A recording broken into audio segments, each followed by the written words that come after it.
Hello students, welcome back to my channel Simplified Chemistry.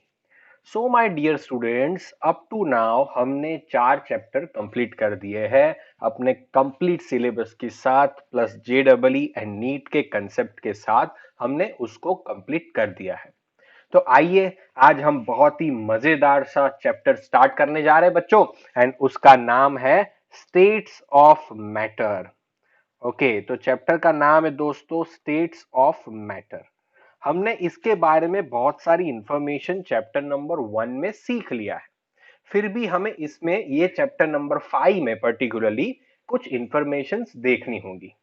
तो first मैं start कर रहा हूं। पहले तो मैं आपको ये बताना चाह रहा हूं कि हमने 4 चैप्टर कंप्लीट कर दिए हैं।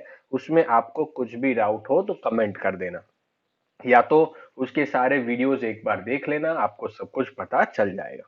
ठीक है बच्चों, तो अभी हम स्टार्ट करते हैं पहली ही डेफिनेशन मैटर से। तो मैटर क्या होता है? तो दोस्तों हम सबको पता है मैटर क्या होता है। तो anything that occupy space and having mass. Okay, तो क्या मैं उसको ऐसे लिख सकता हूं कि anything that occupy space and having मास, जिस जो जगह ऑक्यूपाई करते हैं, स्पेस ऑक्यूपाई करते हैं एंड जिसके पास मास होता है, उसे हम क्या कहते हैं? मैटर कहते हैं। ठीक है बच्चों, ये तो हमने ऑलरेडी फर्स्ट चैप्टर में पढ़ा है। तो हमने देखा था कि हम मैटर को कितने पार्ट में क्लासिफाई कर सकते हैं। तो हम मैटर को बेसिकली 5 टाइप में क्लासिफाई कर सकते हैं on the basis of physical state. तो फिजिकल स्टेट के हिसाब से हम मैटर को solid, liquid, gas, plasma and Bose Einstein condensate, ये 5 टाइप में हम क्लासिफाई कर सकते हैं, ये हमने देखा था। तो बच्चों ये पर्टिकुलर चैप्टर के अंदर हमें गैस के बारे में इंफॉर्मेशन लेनी है 11th स्टैंडर्ड में। ओके, एंड थोड़ा बहुत लिक्विड के बारे में पढ़ना है एंड सॉलिड के बारे में हम 12th स्टैंडर्ड में चैप्टर नंबर 1 में पढ़ेंगे, सॉलिड स्टेट। तो बेसिकली इसका नाम स्टेट्स ऑफ मैटर है, बट मेनली हमें गैस और लिक्विड के बारे में ये चैप्टर के अंदर सीखना है। ठीक है दोस्तों। ओके, तो अभी मुझे एक बात बताइए कि आपको कैसे पता चलेगा कि ये सॉलिड है, लिक्विड है, गैस है? ओके, कि सबकी पर्टिकुलर क्या होती है दोस्तों? कैरेक्टरिस्टिक होती है। पर्टिकुलर क्या होती है? कैरेक्टरिस्टिक। हमने देखा था डेफिनाइट शेप होता है, डेफिनाइट वॉल्यूम होता है, इससे हम पता लगा सकते हैं कि ये सॉलिड है, लिक्विड है कि गैस है।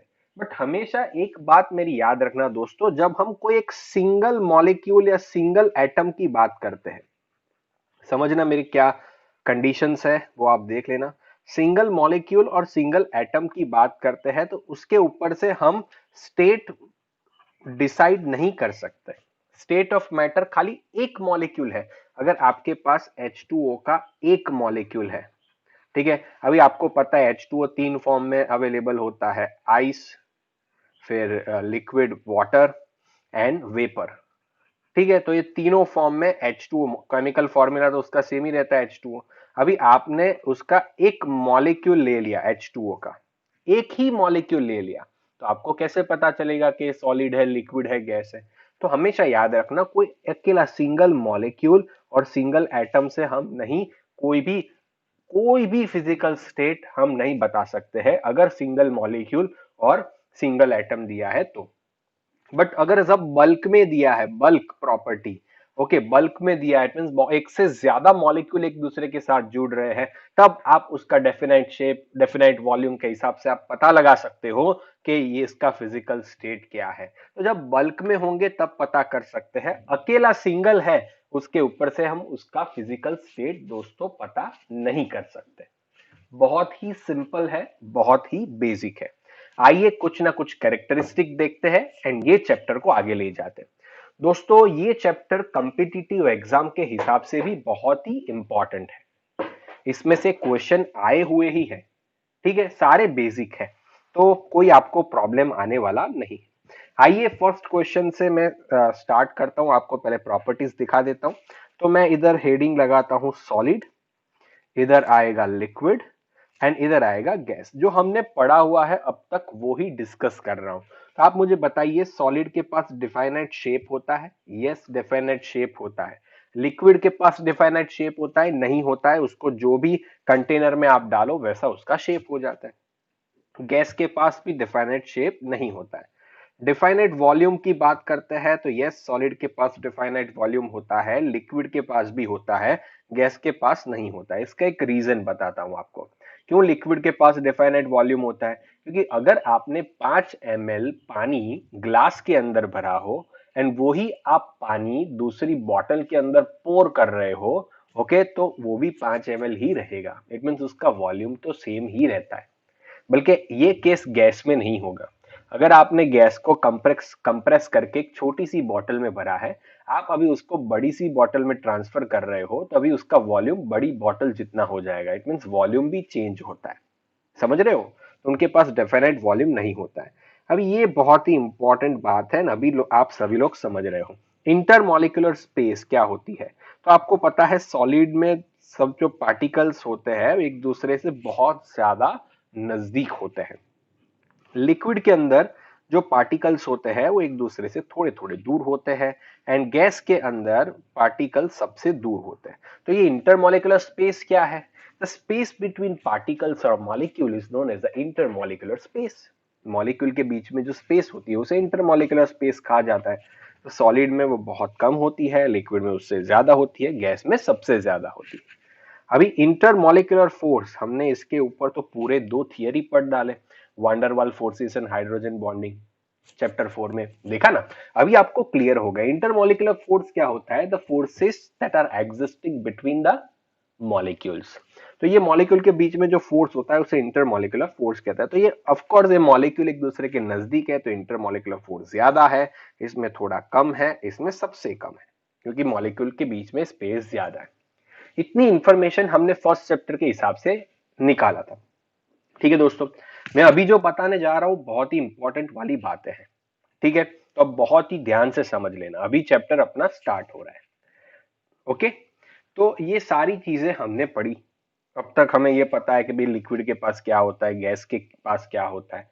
ठीक है, तो अभी मैं बहुत ही इंपॉर्टेंट वाली बात बताने जा रहा हूं, एंड वो इंपॉर्टेंट बात ये है कि कोई भी आपके पास मैटर है, अगर आपको उसका फिजिकल स्टेट निकालना है, आपको उसका क्या निकालना है, फिजिकल स्टेट निकालना है आपको कोई भी मैटर का, तो उसके लिए उसका फिजिकल स्टेट दो चीजों पे डिपेंड करता है।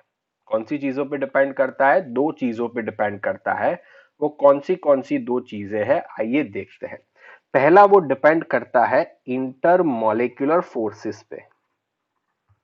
किस पे डिपेंड करता है? Intermolecular forces. एंड दूसरा डिपेंड करता है वो थर्मल एनर्जी पे। दोनों समझाऊंगा आपको। ओके, कोई भी मैटर का फिजिकल स्टेट दो चीजों पे डिपेंड करता है, intermolecular forces and thermal energy के ऊपर डिपेंड करता है। ठीक है, तो इंटरमॉलिक्यूलर फोर्सेस क्या होता है? तो हम सिंपल कह सकते हैं, पहले चलो इंटरमॉलिक्यूलर फोर्सेस पढ़ लेते हैं। Forces that are existing between molecules, forces that are existing between molecules, उसे क्या कहते हैं? इंटरमॉलिक्यूलर फोर्सेस कहते हैं। उसमें दोस्तों आपको पता हो तो हमने वांडरवाल फोर्स देखा था। ठीक है, वांडरवाल फोर्स देखा था कि नहीं? ओके, फिर हाइड्रोजन बॉन्डिंग, ये हमने सारे डिटेल में पढ़ दिए हैं। टेक्स्ट बुक में आप देखोगे तो उन्होंने वांडरवाल फोर्स का एक्सप्लेनेशन दिया है। Dipole dipole, dipole induce dipole force, London force, हमने 5 टाइप के फोर्स ऑलरेडी पढ़ लिए हैं। तो अगर आपने चैप्टर नंबर 4 क्लियरली मेरे साथ पढ़ा है तो कोई प्रॉब्लम नहीं होगा, बट अगर आप नए हो मेरी चैनल पे तो चैप्टर नंबर 4 की प्लेलिस्ट के अंदर से आप van der Waal forces, it means intermolecular forces के वांडरवाल फोर्स वाला वीडियो एंड हाइड्रोजन बॉन्डिंग वाला वीडियो देख लेना, तो आपको पता चल जाएगा। हमने इन तीनों के बारे में और दूसरे दो भी हमने तो पढ़े थे। ओके, ये सब के बारे में हमने डिटेल एक्सप्लेनेशन दिया है। तो ये हुई बात फोर्सेस की। इंटरमॉलिक्यूलर फोर्सेस जनरली दो टाइप के होते हैं, वांडरवाल, हाइड्रोजन बॉन्ड। तो अपना फिजिकल स्टेट जो होता है ये दो चीजों पर डिपेंड करता है, intermolecular force and thermal energy. Okay, तो थर्मल एनर्जी क्या है? कि सर आपने इंटरमॉलिक्यूलर फोर्सेस तो समझा दिया है कि मॉलिक्यूल के बीच में, चलिए उसका थोड़ा रिवाइज करा देता हूं कि मॉलिक्यूल्स के बीच में जो फोर्स होता है मॉलिक्यूल्स के बीच में। इट मीन्स H2O भी एक मॉलिक्यूल है, दूसरा H2O, तो ये दो H2O के बीच में जो फोर्सेस है उसे हम क्या कहते हैं, इंटरमॉलिक्यूलर फोर्सेस कहते हैं। ओके, वंडरवाल फोर्सेस कहते हैं। तो वंडरवाल फोर्स जनरली क्या होते हैं, वीक होते हैं। ये सारे इंटरमॉलिक्यूलर है जो इंटर एटॉमिक से वीक होते हैं, हमने ऑलरेडी पढ़ा हुआ है। इधर तीन मेनली डिस्कस किया गया है। फर्स्ट डिस्कस किया गया डिस्पर्जन फोर्स, जो किसके बीच में होता है, नॉन पोलर के बीच में। फिर से बता रहा हूं किसके बीच में होता है, नॉन पोलर के बीच में। Okay, understood. Mu is equal to zero, mu is equal to zero के बीच में होता है। दूसरा क्या होता है, डायपोल डायपोल फोर्स, तो वो दोनों पोलर के बीच में होता है, हमने पढ़ा था। दोनों पोलर मॉलिक्यूल, तो H2 के बीच में क्या हो सकता है, डायपोल डायपोल हो सकता है। ठीक है। फिर हमने देखा था डायपोल इंड्यूस्ड डायपोल फोर्स। ठीक है, क्या देखा था, डायपोल इंड्यूस्ड डायपोल फोर्स। हमने ऑलरेडी सबको एनर्जी के हिसाब से, स्ट्रॉन्ग स्ट्रेंथ के हिसाब से भी हमने उनको क्लासिफाई किया था, स्ट्रेंथ के हिसाब से भी। बट अगर ये तीनों को क्लासिफाई करना आए तो सबसे स्ट्रॉन्ग होता है डायपोल डायपोल, सबसे स्ट्रॉन्ग डायपोल डायपोल होता है।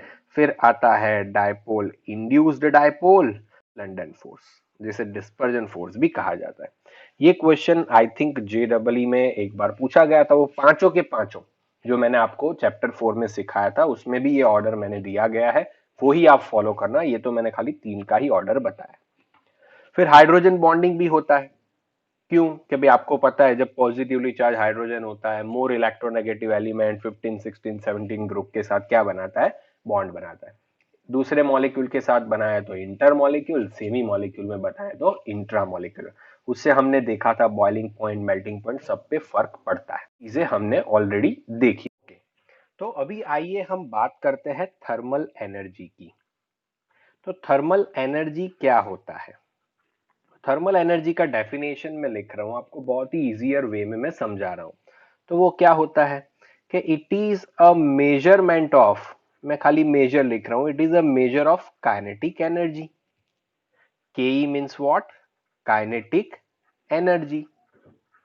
बहुत ही ध्यान से समझ लेना, थर्मल एनर्जी, थर्मल एनर्जी को क्या कहते हैं कि it is a measure of kinetic energy. Generally kinetic energy ही माना जाता है थर्मल एनर्जी को। इट मीन्स अगर कोई ऐसा सेंटेंस यूज हो रहा है कि ये मैटर की थर्मल एनर्जी ज्यादा है, उसका मीनिंग क्या होगा कि उसकी काइनेटिक एनर्जी ज्यादा है। अभी आपको पता है काइनेटिक एनर्जी क्या होती है। काइनेटिक एनर्जी आप सबको पता है, पोटेंशियल एनर्जी, काइनेटिक एनर्जी। जब मूवमेंट करते हैं तो जो एनर्जी आती है उसे काइनेटिक एनर्जी कहा जाता है ना। बहुत ही आसान, समझ रहे हो बात को, बहुत ही बहुत ही बहुत ही सिंपल है ये दोस्तों। ठीक है, तो thermal energy is the major of kinetic energy. तो हम बात करते हैं सॉलिड की, फिर लिक्विड की, एंड फिर गैस की। तो सॉलिड में आप सिंपल कह सकते हो कि उसके मॉलिक्यूल्स एक दूसरे के बहुत ही पास है, एक दूसरे के बहुत ही पास उसके मॉलिक्यूल्स है। तो उनके बीच में स्पेस नहीं है, जगह नहीं है, तो वो मूवमेंट नहीं कर सकते। मूवमेंट नहीं कर सकते, इट मींस उनकी काइनेटिक एनर्जी क्या होती है दोस्तों, बहुत कम होती है। एंड इसीलिए कह सकते हैं उसकी थर्मल एनर्जी जो है वो भी कम होती है। समझ रहे हो ना। इसका एग्जांपल मैं दूं, अगर आप कोई बस में जा रहे हो एंड बस पूरा पैक है, सारे पैसेंजर्स बस की सारी सीटें ऑक्यूपाई करके बैठे हैं, प्लस जो बीच में स्पेस होता है वो भी एकदम फुल है, एंड आप भी बीच में खड़े हो, तो क्या आप मूवमेंट कर पाओगे, नहीं कर पाओगे। इट मींस आपकी काइनेटिक एनर्जी बहुत कम होगी। इसीलिए कह सकता हूं कि इसकी थर्मल एनर्जी क्या होती है, बहुत कम। लिक्विड में क्या होता है, लिक्विड में थोड़ा बहुत स्पेस होता है, थोड़ा बहुत स्पेस होता है। ठीक है, तो आप कह सकते हो थोड़ा बहुत मूवमेंट आ सकता है, इतना ज्यादा भी नहीं आ सकता है, थोड़ा बहुत मूवमेंट आ सकता है। ये एग्जांपल कैसा हो गया कि सारे सीट पर बैठे हैं बट बीच का जो बस में बीच का जो पार्ट है वो पूरा खाली है, दो सीटों के बीच में, वहां पे आप घूम सकते हो। तो उसका काइनेटिक एनर्जी इसके कंपेयर में ज्यादा होगा, एंड उसका थर्मल एनर्जी भी क्या होगा, ज्यादा होगा। अभी गैस में कैसी कंडीशन है कि मॉलिक्यूल एक दूसरे से बहुत ही दूर है। इट मींस पूरे बस में खाली 5 लोग हैं तो जहां चाहे घूम सकते हैं, जहां चाहो घूम सकते हैं, तो उनकी काइनेटिक एनर्जी बहुत ज्यादा होती है इन दोनों से, एंड उनका थर्मल एनर्जी भी सबसे ज्यादा होता है। ठीक है, तो ये दोनों चीजें, it means intermolecular force and thermal energy, कोई भी मैटर का फिजिकल स्टेट डिसाइड करते हैं। ठीक है, फिर से चलिए, इतना समझ में आ गया, इतना क्लियर हो गया, तो आइए देखते हैं। ओके, इसको और ज्यादा अच्छी तरीके से समझते हैं। तो फिजिकल स्टेट, फिर से लिख रहा हूं इधर दोस्तों मेरे, कि फिजिकल स्टेट होगा कोई भी मैटर का, वो कौन डिसाइड करेगा? तो फिजिकल स्टेट दो चीजें डिसाइड करेगी। एक, दोनों को शॉर्ट फॉर्म में लिख रहा हूं, intermolecular force and thermal energy. Intermolecular force क्या करता है? इंटरमोलिकुलर फोर्स क्या करता है? अट्रैक्ट करता है, समझ लेना। ये क्या करता है? अट्रैक्ट करता है। इट मीन मॉलिक्यूल को एक दूसरे के पास जकड़ के रखता है, समझ लेना। मॉलिक्यूल के एक दूसरे के पास क्या करता है? जकड़ के रखता है, उसे अट्रैक्ट करना बोलते हैं। थर्मल एनर्जी मीन्स क्या? कि मॉलिक्यूल एक दूसरे से क्या होते हैं? दूर जाते हैं। काइनेटिक एनर्जी का मीनिंग क्या हुआ?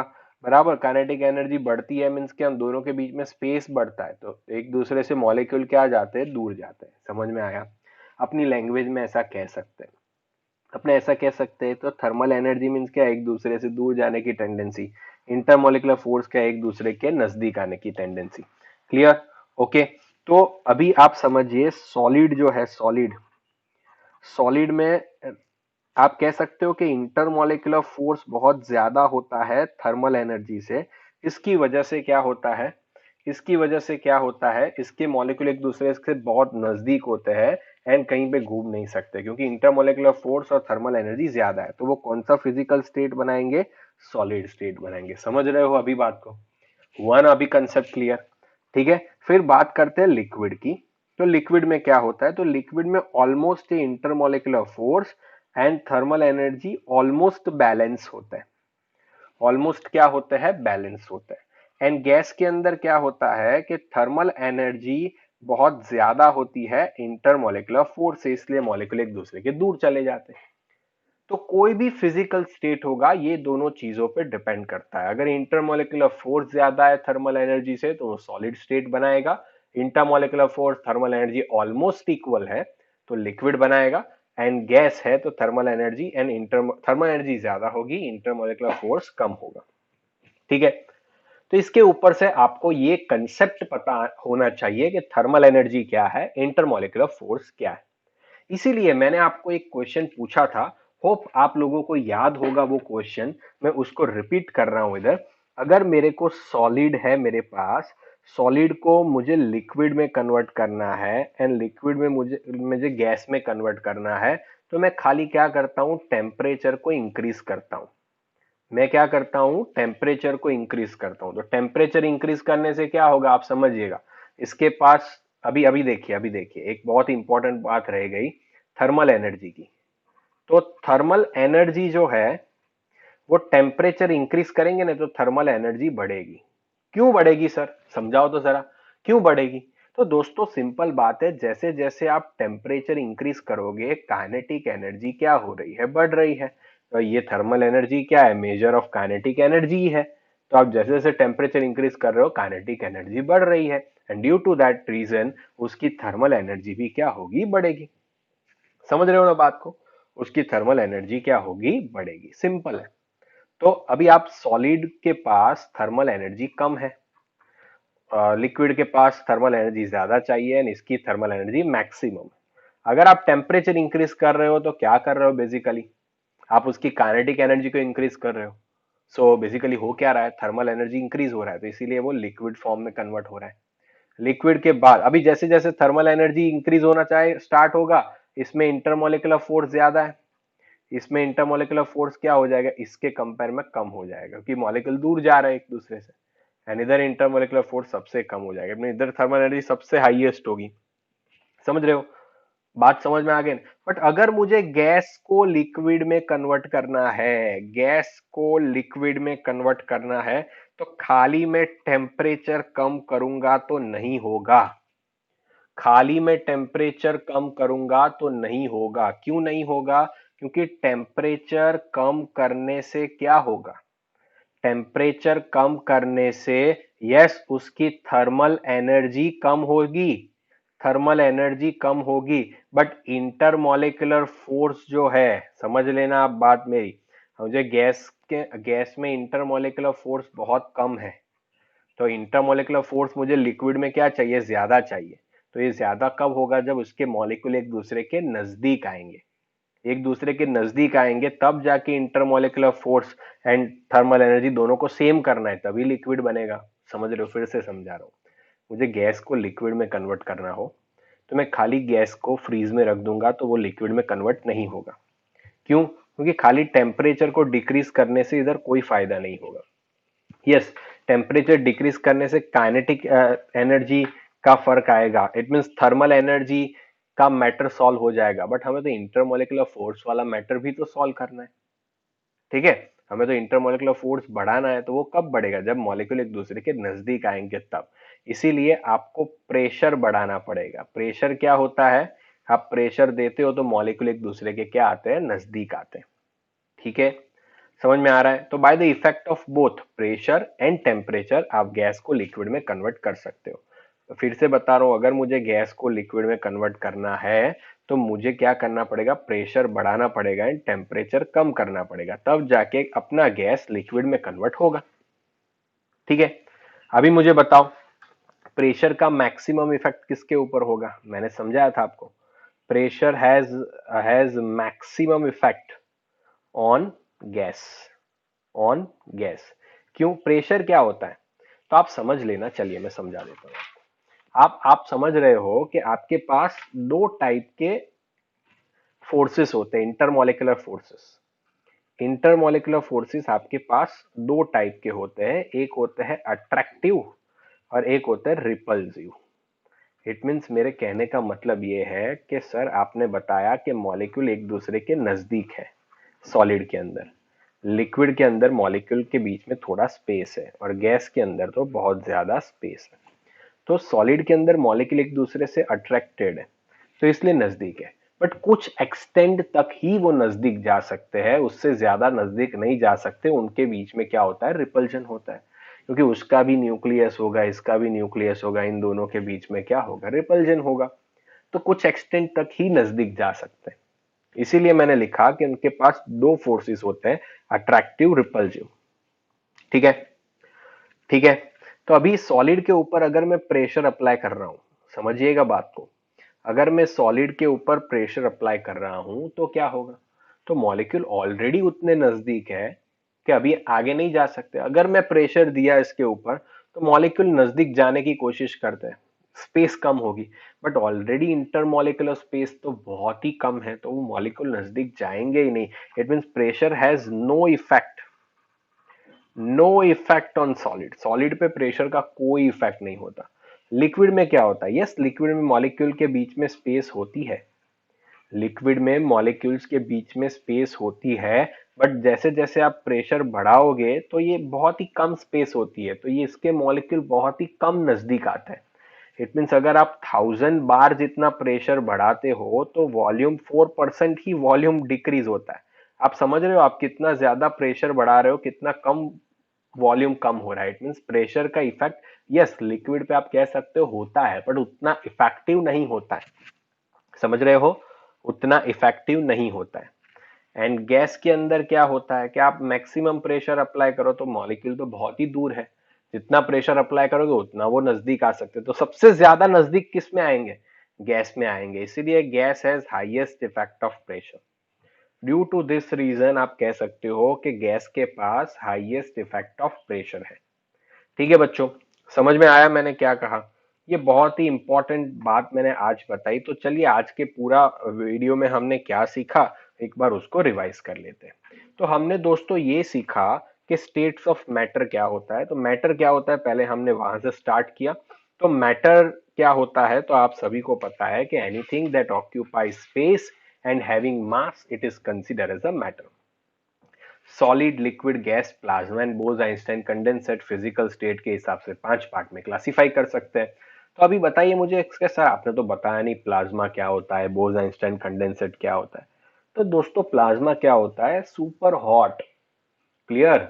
इट मीन्स आपको पता है कि भाई सन का जो कोर है, इतना ज्यादा टेम्परेचर, बहुत ही ज्यादा temperature, 3000 4000 degree Celsius, 6000 degree Celsius, उतना ज्यादा टेम्परेचर पे जो फिजिकल स्टेट होता है उसे प्लाज्मा कहते हैं। जो स्टार्स वगैरह है वो सारे प्लाज्मा है।